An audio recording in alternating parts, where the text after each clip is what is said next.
ಯಾರು ಶಾಸಕರು ಮಾತನಾಡ್ತಾರೆ ಸಚಿವರು ಮಾತನಾಡ್ತಾರೆ ಅವರಿಗೆಲ್ಲ ನೋಟಿಸ್ ಜಾರಿ ಮಾಡ್ತೇವೆ ಅನ್ನೋ ಮಾತನ್ನು ಹೇಳಿದ್ದಾರೆ. ಅದು ಅವರು ಅಧ್ಯಕ್ಷರು ಮಾಡೋ ಕೆಲಸ ಅಲ್ವಾ.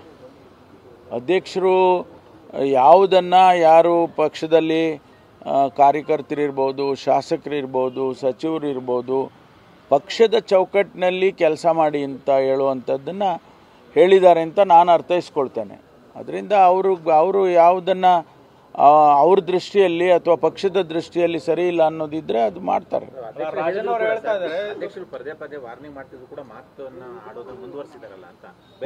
ಅವರು ಅಧ್ಯಕ್ಷರಿಗೆ ಬಿಟ್ಟಿದ್ದದು. ಅವರು ಅಧ್ಯಕ್ಷರು ಏನು ತೀರ್ಮಾನ ತಗೊಳ್ತಾರೋ ನಾವು ಎಲ್ಲ ಅನೇಕ ಸಂದರ್ಭದಲ್ಲಿ ಅಧ್ಯಕ್ಷರು ಏನು ಹೇಳ್ತಾರೋ ಅದನ್ನೇ ಕೇಳೋದಲ್ವಾ. AICC ಹೇಳಿದರೆ, ಅಧ್ಯಕ್ಷರು ಹೇಳಿದರೆ ಕೇಳ್ತೀವಿ. ಹೈಕಮಾಂಡು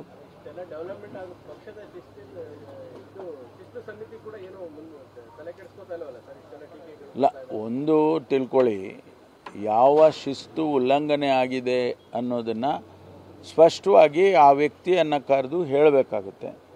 ಆನಂತರ ಮಧುಕೇಶ್ವರ್ ಹೆಗಡೆ ಜೇನು ಕೃಷಿಯಿಂದ ವರ್ಷಕ್ಕೆ 50 ಲಕ್ಷ ಗಳಿಸ್ತಿದ್ದಾರೆ. ನೀವು ಕೂಡ ಅವರಿಂದ ಕಲಿಬೇಕಾ? ಅವ್ರ ಜೊತೆ ವಿಡಿಯೋ ಕಾಲ್ನಲ್ಲಿ ಮಾತಾಡಬೇಕಾ? ಈಗಲೇ ಫ್ರೀಡಮ್ ಆ್ಯಪ್ ಡೌನ್ಲೋಡ್ ಮಾಡಿ. ಮುಂದಿನ ಬೆಳವಣಿಗೆ ಅಧ್ಯಕ್ಷರಿಗೆ ಬಿಟ್ಟಿರೋದು, ಯಾವ ರೀತಿ ಹ್ಯಾಂಡಲ್ ಮಾಡಬೇಕು ಅನ್ನೋದನ್ನು ನಾವು ಹೇಳೋಕ್ಕಾಗುತ್ತಾ?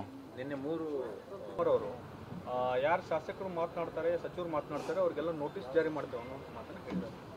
ಅದು ಅವರು ಅಧ್ಯಕ್ಷರು ಮಾಡೋ ಕೆಲಸ ಅಲ್ವಾ.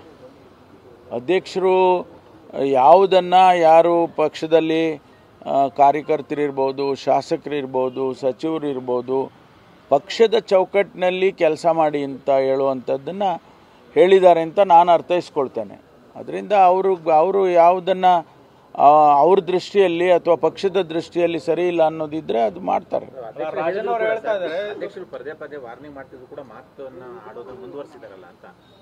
ಅವರು ಅಧ್ಯಕ್ಷರಿಗೆ ಬಿಟ್ಟಿದ್ದದು.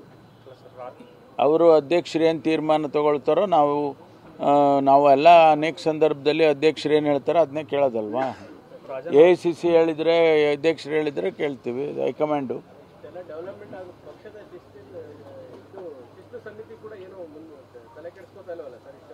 ಇಲ್ಲ, ಒಂದು ತಿಳ್ಕೊಳ್ಳಿ, ಯಾವ ಶಿಸ್ತು ಉಲ್ಲಂಘನೆ ಆಗಿದೆ ಅನ್ನೋದನ್ನು ಸ್ಪಷ್ಟವಾಗಿ ಆ ವ್ಯಕ್ತಿಯನ್ನು ಕರೆದು ಹೇಳಬೇಕಾಗುತ್ತೆ.